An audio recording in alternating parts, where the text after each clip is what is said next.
Gusto mo ba ng tsokolate?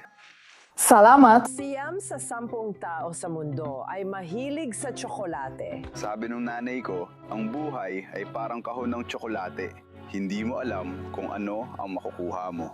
Gayon pa man, Nangganganib na mawala ang kakao dahil sa pagbabago ng klima. Pagsapit ng 2050, mahigit 50% ng taniman ay hindi na angkop para sa produksyon. bagamat ang 5,000 taong gulang na butil ay nagmula sa Amazon rainforest at tinawag ng mga tribo bilang pagkain ng mga Diyos. Sa makabagong panahon, ang kanlurang Aprika ang gumagawa ng halos 80% ng supply ng kakao sa buong mundo. Mabilis na natutuyo ang mga rainforest at ang mahabang biyahe ng pagpapadala at pagproseso ay nagdudulot ng dismaya sa mamimili. Ang problema sa paraan ng pagtatanim nito ngayon ay marami sa mga sustansyang yon ang nababawasan dahil sa paraan ng pagpuproseso ng kakao.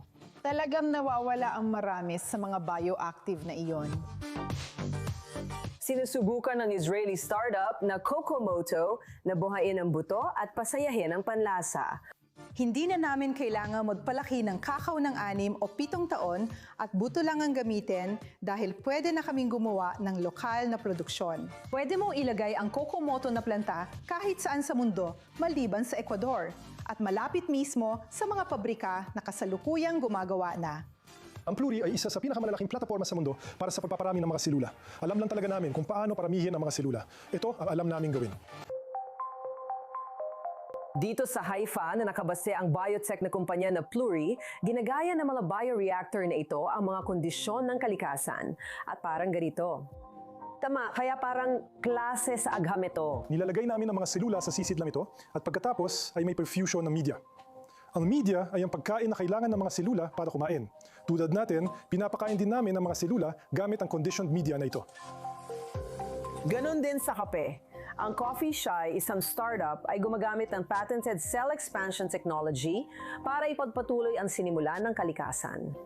Mas epesyente ang proseso namin sa sustainability kaysa sa karaniwang agrikultura na nangangailangan ng maraming tubig. At saka, bawat isang espresso na iniinom mo ay nangangailangan ng 140 litro ng tubig. Ang ginagawa namin ay isang solusyon na nagpapahintulot na makagawa ng kape sa paraang nalalampasan ang lahat ng mga hamon. Ang kasalukuyang mahaba at matagal na proseso na kumukonsumo ng maraming enerhiya ay sumasagad din sa ating mga bulsa. Dramatikong tumaas ang demand, ang kabuuang demand para sa kape. At sa panig ng supply, meron tayong mga isyung lalo pang lumalala. Kaya tumataas ang demand, bumababa ang supply. Ang kape ay isang kalakal na kinakalakal sa stock market.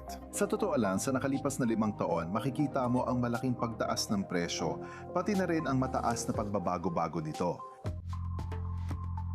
Ngayon, ang ating mga tasa ay maari mapuno tuwing 3 linggo. Mula sa isang sistema, bawat taon makakagawa tayo ng dami ng kape na katumbas ng maigit 250,000 punong kape.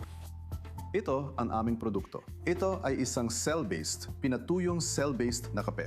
Ang nakikita ninyo dito ay parang pulbos ang itsura. Paborito ng mga taga-tikim ang inihaw at giniling na kape ng Coffee Shy na pinatutunayan ng bawat tasa tuwing umaga. Oh, iba ang amoy nito. Iba talaga. Mas matamis ang amoy nito. Tama! Gumagana ang ilong ko. Bukod dito, tumutulong itong magbawas ng carbon footprint sa planeta. Isa sa mga tanong sa amin ay, kung mapapalitan ba ng teknolohiya ninyo ang tradisyonal at kasalukuyang coffee farms, magsasaka at agrikultura? At ang sagot ay talagang hindi.